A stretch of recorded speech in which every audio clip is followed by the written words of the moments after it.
Bonjour, nous sommes à nouveau avec le Père Jean-Marc Barrault, théologien, qui nous présente son livre « Jean-Paul II, le saint de la nouvelle évangélisation ». Père Barrault, qu'est-ce qui pour vous est le plus marquant dans la figure de Jean-Paul II que l'Église vient de canoniser? Alors oui, c'est une magnifique question que j'essaie d'aborder dans le chapitre 4 de mon ouvrage Jean-Paul II, le saint de la nouvelle évangélisation. Et le terme que j'utiliserai, c'est l'intégration. Le fait qu'il ait voulu intégrer, il est voulu, je ne dis pas qu'il a réussi, mais qu'il ait voulu intégrer dans sa vie l'exigence de l'évangile. Et chez lui, c'est assez central. Pour lui, la sainteté, me semble-t-il, c'est cette exigence de se donner. Il me semble, vous savez, que son ouvrage anthropologique par excellence, c'est Personne et acte, qu'il a écrit autour des années du Concile. Et c'est vraiment personne et acte. C'est-à-dire la personne se réalise dans l'acte, dans le don d'elle-même. Et la sainteté, c'est cela pour lui, c'est le fait de se donner. Alors dans le dernier chapitre du livre, je regarde les différents lieux où Jean-Paul II a aimé à se donner, à intégrer l'Évangile à travers le don de sa personne, ce qui dessine encore une fois sa sainteté.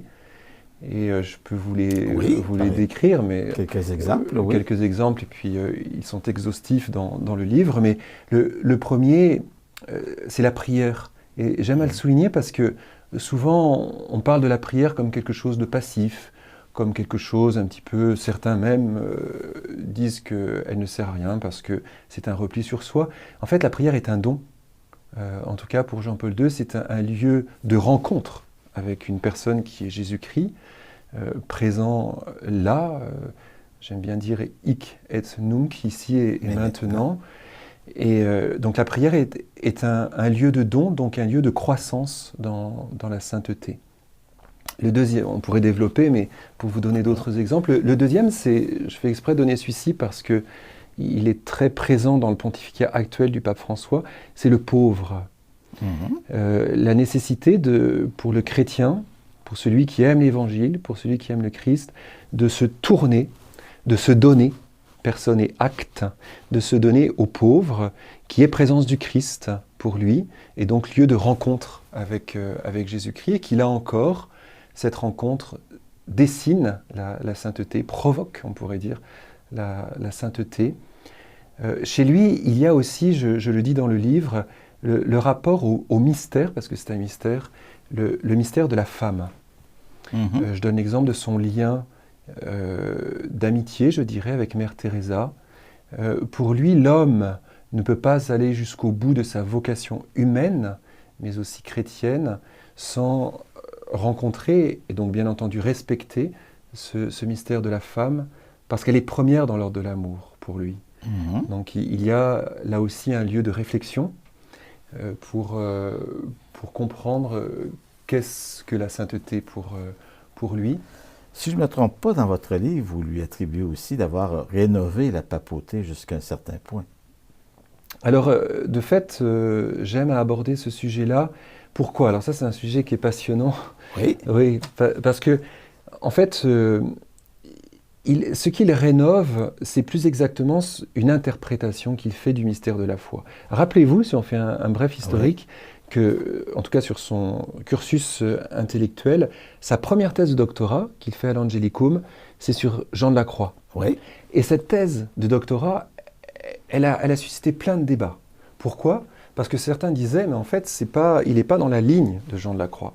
D'autres disaient, mais on ne comprend pas ce qu'il a voulu faire. Et qu'est-ce qu'il a voulu faire?